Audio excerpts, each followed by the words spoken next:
சட்டசபையில் பேச பேச நடந்த தரமான சம்பவம். திமுகவிற்கு இடியை இறக்கிய செய்தி. இதை எதிர்பார்க்கல. தமிழ்நாடு பட்ஜெட்டை முன்னிட்டு நிதியமைச்சர் தங்கம் தென்னரசு அவர்கள் கடந்த 5 ஆண்டுகளில் இந்த அரசு செய்த சாதனைகள் என விரிவான பட்டியலை வெளியிட்டு வரும் நிலையில் தமிழக பாஜக மாநில வர்த்தக பிரிவு தலைவர் சதீஷ் ராஜா கடுமையான கேள்விகளை எழுப்பியுள்ளார். சாதனை என்று சொல்லப்படும் இந்த பட்டியல் தரையில் மக்கள் அனுபவிக்கும் நிஜத்துடன் பொருந்துகிறதா என சதீஷ் ராஜா நேரடியாக கேள்வி எழுப்புகிறார். 2021ஆம் ஆண்டு தேர்தலின் போது வழங்கப்பட்ட 500க்கும் மேற்பட்ட வாக்குறுதிகளில் பெரும்பாலானவை இன்னும் முழுமையாக நிறைவேற்றப்படவில்லை என்று அவர் சுட்டிக்காட்டுகிறார். 90%க்கும் மேற்பட்ட வாக்குறுதிகள் இன்றும் நிலுவையில் இருக்கும் நிலையில் 5 ஆண்டு சாதனை என்று கூறுவது மக்களை ஏமாற்றும் முயற்சியா என்றும் அவர் கேள்வி எழுப்புகிறார். அறிவிப்புகள் அதிகம், விளம்பரங்கள் அதிகம், ஆனால் செயல்பாடு எங்கே என சதீஷ் ராஜா வினவுகிறார். மேலும் தற்போது அறிவிக்கப்படும் பல திட்டங்கள் புதியவை அல்ல என்றும் அவற்றில் பல திட்டங்கள் ஏற்கனவே முந்தைய ஆட்சி காலத்தில் நடைமுறையில் இருந்தவை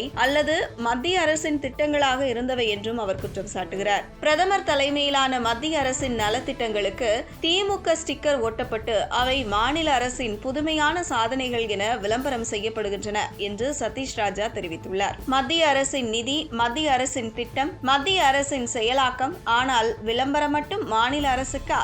இது அரசியல் நேர்மையா என அவர் கேள்வி எழுப்புகிறார். சில திட்டங்கள் பெயர் மாற்றம் செய்யப்பட்டு, சில திட்டங்கள் பகுதி ரீதியாக செயல்படுத்தப்பட்டு பின்னர் அவை முழுமையாக நிறைவேற்றப்பட்டதாக அறிவிக்கப்படுவது இந்த 4 ஆண்டுகளாக தொடரும் விளம்பர அரசியல் என அவர் சாடுகிறார். அதே நேரத்தில் தரையில் நிலவும் சூழ்நிலையை சதீஷ் ராஜா சுட்டிக்காட்டுகிறார். தூய்மை பணியாளர்கள் தங்கள் உரிமைக்காக போராட்டத்தில் இருக்கிறார்கள்.